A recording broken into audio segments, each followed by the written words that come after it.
I am excited to welcome the dynamic duo, Diamond and Silk. Ladies, thanks for being with me tonight. Oh my God, thank you for having us. Were you ladies always on Team Trump? Yes, from the very beginning. We've always been on Team Trump. When he announced he was running for president, we got on board. That's right. Well, you said that he speaks the people's language. What do you mean by that? He speaks the truth. Yeah. He speaks common sense instead of all this politics where people don't understand it. He speaks where people can understand it clearly, baby. Yes, that's what I'm talking about. He's not complicated. That's right. That's what we love about. That is true. I will agree with you there. Do you think he can beat Hillary Clinton? I know he can beat Hillary Clinton. Oh, yes. Yes. Well, what's going to happen, though, when Hillary Clinton comes back and calls him a sexist, tells him he's a bigot, tells him he's intolerant, brings up the whole David Duke KKK debacle? What then? What are we going to do? Well, then we will go ahead and bring up her past. Yes. What about when she loved an ex-Klansman and she was okay with the ex-Klansman and she praised the ex-Klansman? Yes. She needs to look at her record about the crime bill, how her husband signed a crime bill into law that had thousands upon thousands of men locked up where they wasn't able to raise their family. That's right. She have her own record that she need to look at before she start looking at our man, Mr. Donald J. Trump. Why do you think that Hillary Clinton is doing so well with the African-American population? She's beating Bernie Sanders in all of the southern states, and she's looking to do quite well in the general election with the African-American voters as well.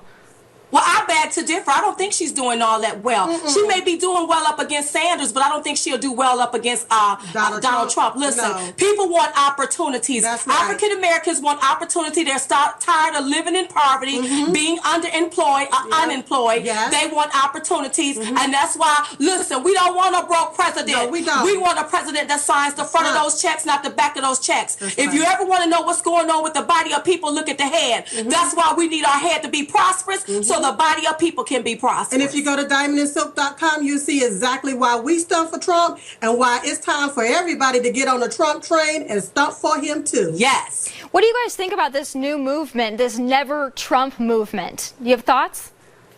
I have no thoughts about it because we're always Trump. Always Trump. 24 hours a day, 7 days a week, baby. We're on the Trump train, and they need to get on the Trump train too. Make sure you get out and you vote for Donald J. Trump. All aboard. That's right. Do you ladies think that Fox News' Megyn Kelly, do you think that she's anti-Trump, or is she just being a journalist and a moderator? I think she's being a bobblehead, and sometimes she asks irrelevant questions like she did at that debate. She go put up a plaque about Donald Trump. Well, what about Ted Cruz? Talk about how Ted Cruz is an American immigrant and did not sign that veteran bills to help American veterans that went and fought for his life. She should have been talking about that. Talk about how Marco Rubio won't take his behind to work, but then he say he wants to be president. That's what she should have been talking about. What has the reaction been in your communities when you say that you support Donald Trump? Have you had any backlash because of that? Well, the more they hate, the more we educate. That's okay, right. we don't sit and dispute with haters. We educate them and let them know. Stop voting for the same system that keeps handing you crumbs. That's right. Now it's time to vote for someone that's going to give you the ingredients to make a whole cake. Then you can sit down and have a slice of it. So we educate when they hate, baby. That's what we do. I wonder, my last question for you, there has been some discrepancies at some of Donald Trump's rallies, the way he treats the Black Lives Matter supporters. What are your thoughts on that?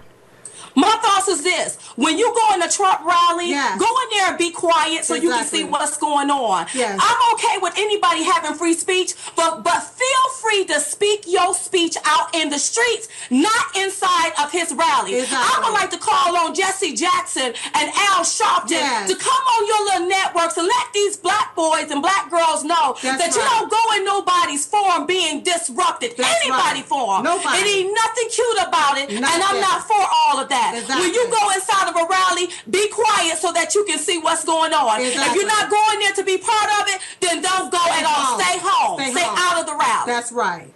Are you ladies going to be at any future Trump events? Oh, well, you know he is, because you know he in North Carolina, so we plan to be there in North Carolina with him. All right, ladies, we will see you then after.